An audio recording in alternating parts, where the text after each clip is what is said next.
share anyone's view on whether a further inquiry is needed. What I find shocking is that anyone in this House would vote down the Children's Wellbeing Bill this afternoon, which is vital protections for the most vulnerable in our society. And I urge the Leader of the Opposition to withdraw her wrecking amendment. Leader of the Opposition, Kemi Badenoch. Mr. Speaker, the whole House has heard that the Prime Minister lost his brother during the Christmas period. So can I offer him, on behalf of my party, our sincerest condolences. The new year has started with a focus on the decades-long rape gang scandal.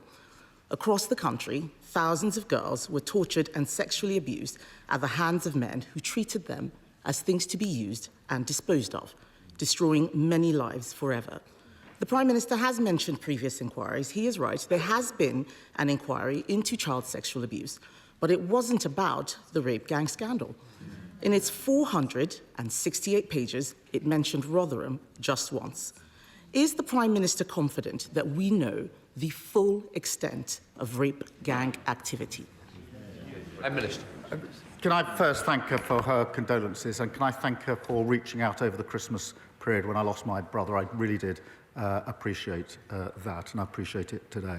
Mr. Speaker, on the question of a further inquiry, there have been a number of inquiries, some of them localised, including the Mayor of Manchester's inquiry recently, and of course a national inquiry Professor Jay carried out, took 7 years, had 20 recommendations, none of which actually were implemented by the party opposite when they were in government.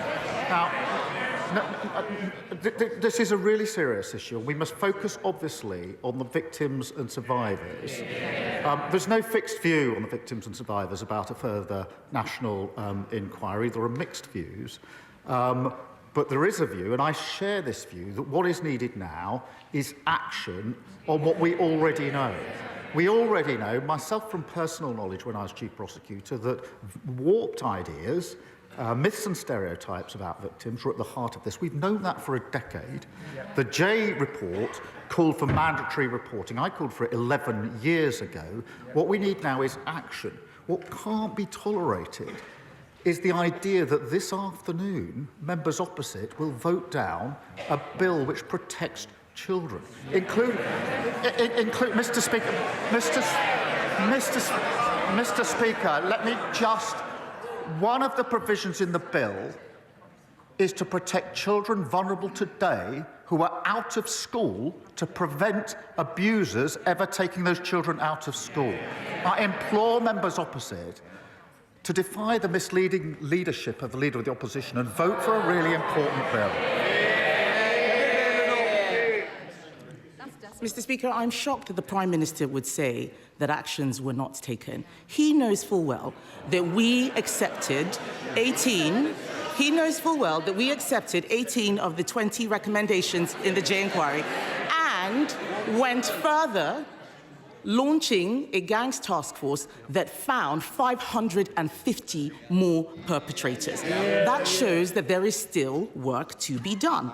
In Rotherham alone, there have been over 1,400 victims. Across Oldham, Bradford, Bristol, Rochdale, and dozens more towns, there have been thousands more victims. But no one has joined the dots. No one has the total picture. And it is almost certainly still going on.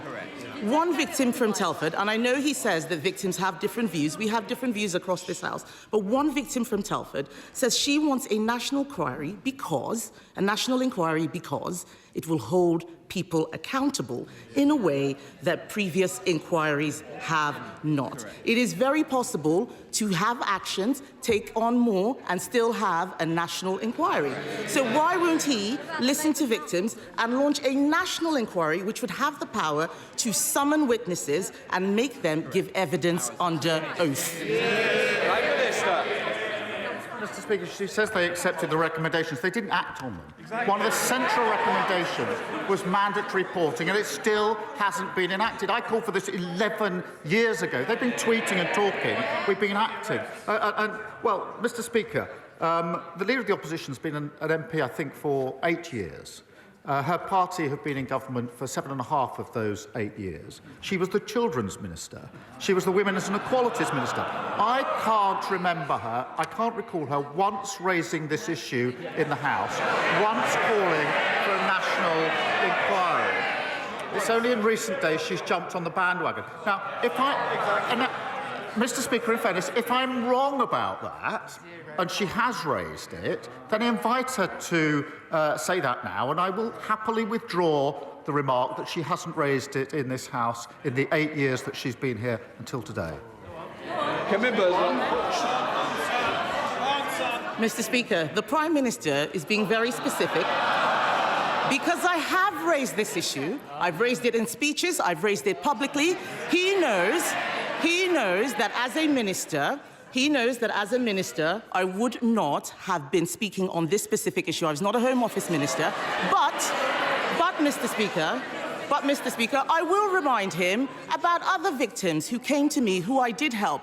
The victims of the Tavistock scandal who came to me as a minister. I didn't send them away like his safeguarding minister. I made sure, as his Labour Party were calling me transphobic, that we launched the CAS review, which even his health secretary has accepted. So we do right by victims, Mr. Speaker.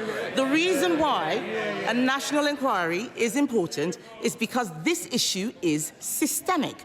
It has been involving local and national officials, the police, prosecutors and politicians. He talks about some of the local inquiries, but these interlinked issues cannot be covered by local inquiries alone. In fact, the leaders of the Manchester inquiry resigned because they couldn't get evidence, they couldn't summon witnesses, and not a single person in a position of authority has been held to account. The Prime Minister called for 9 inquiries in the last Parliament. Does he not see that by resisting this one, people will start to worry about a cover-up?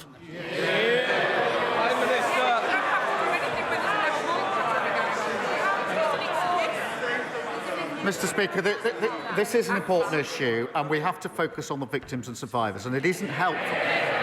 This sort of lies and misinformation and slinging of mud doesn't help them one bit. Doesn't help one bit. Mr. Speaker, she raised a question of a victim with me, and quite right too, and I accept that victims and survivors are in different places on this. Those that I've spoken to are worried about the delay of a further inquiry. The last inquiry took 7 years. That would take us to 2031. Now,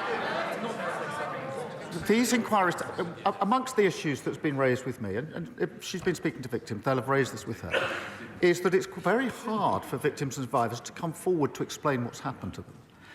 They do not want to be rushed through this process, which is why the last one took 7 years. It's not sensible to suggest that this can be done in a hurry, on the cheap and comprehensively. Therefore, Mr. Speaker, that would take us to, let's say, 2030, 2031. The victims that I've spoken to want action today. I agree with them on that.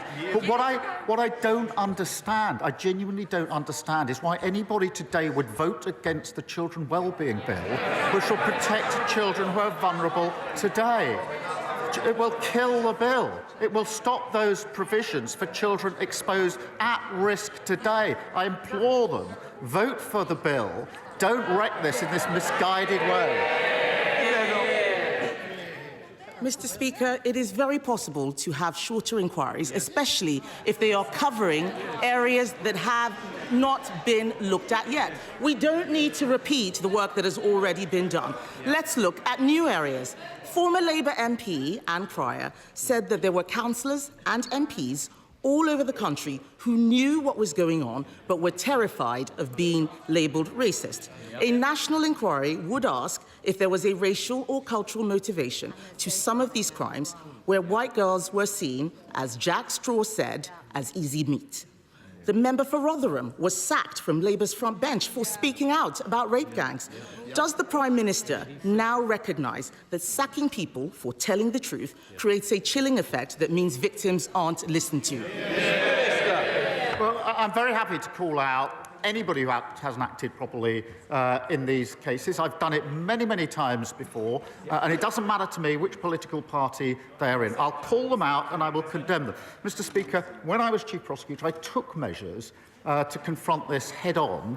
The first of the mass prosecutions for an Asian gang was in Rochdale. My team came to see me. It put a number of Asian men in the dock. They wanted the green light for the first of these cases to take place. I gave that green light, but on one condition, because it came to my attention that one of the men that was going into the dock had previously been arrested but not charged. And I said, you can bring the first of these mass prosecutions, but only if you look back at the file where we weren't charged and tell me what went wrong with a report so that I can start to put it right. And that's what started the reforms I brought about. So that's the approach I took in practice, whilst others were tweeting and talking. It's the approach I would take now in any case where there's wrongdoing here. But what we've got to do now, Professor Jay has said this, we have had a number of strong findings. There are 20 on the table from Professor Jay. We've got to get on with action. Don't block it this afternoon. Mr. Speaker, we need to focus on what this is really about. This is not about the Prime Minister's work in the CPS. And I would say very respectfully to the Prime Minister, it's not about you, it is about the victims. Be a leader, not a lawyer. We know that people were scared to tell the truth because they thought they would be called racist. If we want to stop this from ever happening again, we cannot be afraid. The Labour Party has adopted the APPG definition of Islamophobia. That same APPG report said talking about sex groomers was an example of Islamophobia. This is exactly why people are scared to tell the truth. And the lack of clarity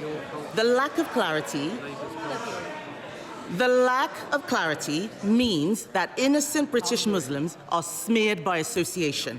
That is not fair, and only a national inquiry can solve this. So will the Prime Minister look again at the Labour Party's adoption of the definition of Islamophobia, its chilling effect, and rule out introducing it in government? Prime Minister. Mr. Speaker, I will call out any aspect that has prevented anybody coming forward or any case going forward when it comes to violence against women and girls, child abuse or child sexual exploitation, as I have been doing now for the best part of 15 years. But, yes, some people will say there should be a further inquiry. But that does, I accept that, but that means all the victims and survivors who are going to give evidence need to be in a position to do so. Not all of them are. I've been speaking to them. There are some that do think they are. It will take time. All of the institutions will have to give evidence. That will take time. This will delay things till 2031 also. But we all, Mr. Speaker, we already know what the major flaws are. And my argument is we should get on with that action. And that's why we're bringing forward the bill this afternoon. Kemi Badenoch. Mr. Speaker, the Prime Minister has effectively told us that he's not able to do two things at the same time. This issue of a delay is a weak excuse. And I would say to him that by refusing this inquiry, he is enabling those people who wish to smear all British Muslims based on the actions of a small minority. He is talking about distraction tactics. Let us have the truth. The Prime Minister cannot tell the House the full scale of the scandal. He doesn't want questions asked of Labour politicians who may be complicit. He won't listen to the victims. He won't listen to the victims who are calling for a national inquiry. He is making this all about a bill this afternoon. Later today, he will tell Labour MPs, including in Telford, Rochdale, Bristol, Derby, Aylesbury, Oldham, Bradford, Peterborough, Coventry, Middlesbrough, Newcastle, Ramsgate, to tell all of these people to vote against a national inquiry into the gangs which have systematically gang-raped children in their constituencies. This is one of the worst scandals in British history, Mr. Speaker.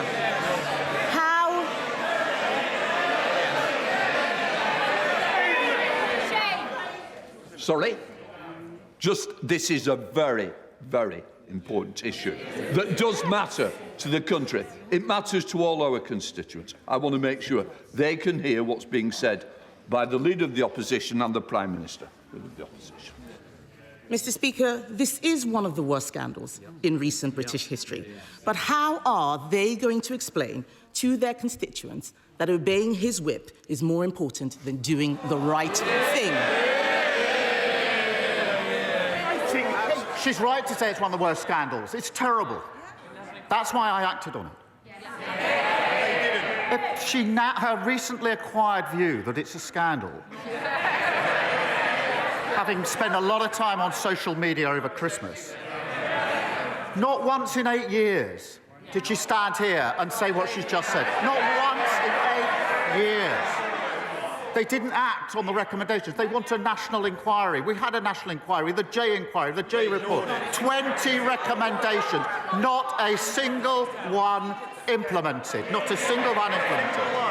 And she said you can do two things at once. You can't kill the bill this afternoon, wreck that bill, and protect children. There was Mr. Speaker, there was a dreadful case of Sarah Sharif that everybody will remember. This was the girl taken out of school and abused by an abuser. The bill this afternoon fixes that gap. And I know, I'm looking across, I know there are honourable members on the benches opposite who know very well that what's in this bill is necessary, that it's the right thing to do, and that would want to vote for this bill. I urge them to think twice about following this short-sighted, misguided, bandwagon-jumping approach of the non-leadership of the Leader of the Opposition. I urge them to.